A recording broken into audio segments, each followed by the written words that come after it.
And welcome back to Live Now from Fox, everyone. We appreciate you continuing to join us throughout this day and evening, continuing to bring you some of the day's biggest top stories and headlines on Live Now from Fox. And what we want to do now is talk about travel. And of course, we know that Thanksgiving is coming up right around the corner.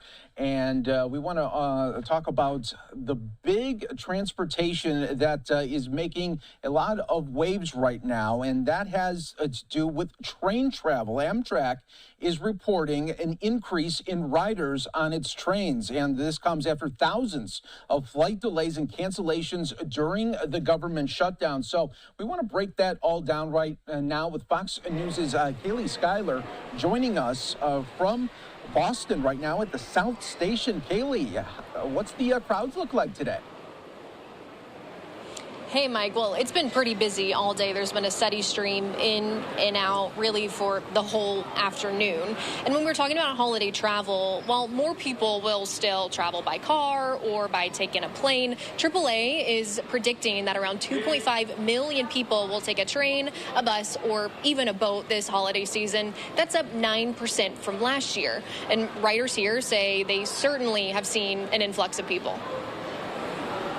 The traffic has gotten really busy, and sometimes the train has no seats anymore. You have to stand. Amtrak is heading into the holiday travel surge, coming off of a record year with 34.5 million people traveling on their trains during the fiscal year that ended September 30th.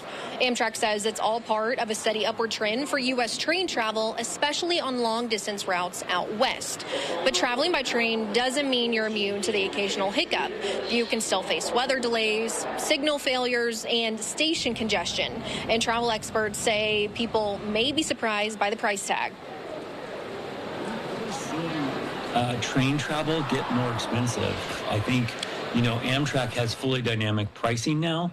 What that means in theory is that if there's increased demand, then the price for the ticket goes up. And so you're seeing this especially on the more popular Amtrak routes, like between Washington, New York, Boston. But train travel in general has gotten more expensive. Amtrak plans to roll out their new Aero train that can travel at 125 miles per hour by mid-2026. Mike?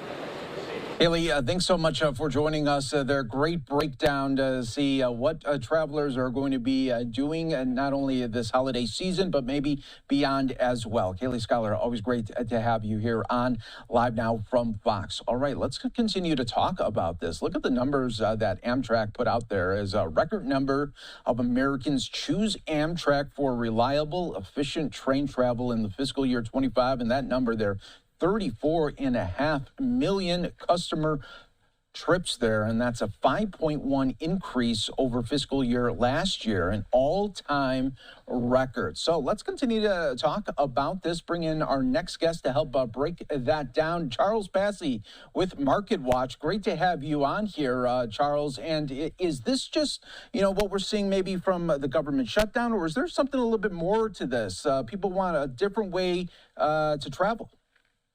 Well, I specifically looked at bus travel, but yeah, it's kind of funny. You begin with the idea that the government shutdown spooked a lot of people as they were starting to plan their Thanksgiving travel. And so they said, well, we better book another way because we don't know what the airlines are going to be like.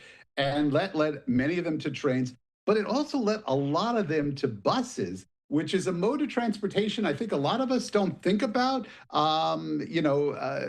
Planes are kind of the most common way to do long distance travel for lots of folks, and trains often are a second place, but buses are the way a lot of Americans move, and a lot of Americans will be moving that way this holiday season, specifically on Thanksgiving, I would say. Yeah, no doubt about that. Big travel days ahead there starting next week. But Charles, for the train riders, is there going to be maybe a sticker shock? We heard that the prices, could go, could get high compared when you compare it to airlines as well. There's no question, because Amtrak has, as she said, it has this dynamic pricing. So they're going to do, but at this point, what we're hearing from a lot of, would-be train riders, it's not even a question of pricing. It's a question of there's just no availability, which again has been sort of beefing up the bus aspect with this. And buses, unlike planes and unlike trains, have the ability to add more capacity. So they can plan, they have a lot more flexibility in how they can sort of plan and meet demand. I mean, I'm not saying they can meet that demand at the last minute, but they can certainly meet it with better flexibility than trains or planes. But yeah, trains, it's as I would say, I don't think the issue is just pricing. I think the fact is these trains are fully booked in many cases. Yeah, no doubt about that. Let's talk about travel by bus here because, like you said, there are a lot of people might not think about that, but they are using it a lot. And what's the average duration that people are spending on bus trips when they go somewhere? The sweet spot for bus travel, I'm told, is somewhere between 75 to 250 miles. So, it certainly fits into that, New York to Boston or New York to DC frame. And what's happening is that not just because of this shutdown issue, but because of ongoing frustration with air travel, you're seeing a lot more people starting to consider the bus. So this was happening well before the shutdown issues. I mean, bus travel was predicted to be up 4% this year. That's higher than the projections initially this year for train and for air travel. So bus travel was already going to be up. Now I'm being told that 4% figure is probably way too low. Bus travel has also gotten, frankly, a lot nicer than a lot of us may remember from a generation or two ago. Somebody said, it's not your grandfather's or your father's Greyhound, basically, anymore. Yeah, that's such a good point. And lastly here, as we wrap up, what about as airlines when they come back really all full force? Do you think some people will still say, you know what, I did like that experience on the train, or I did like that experience on the bus? Maybe continue to think about that outside of this year.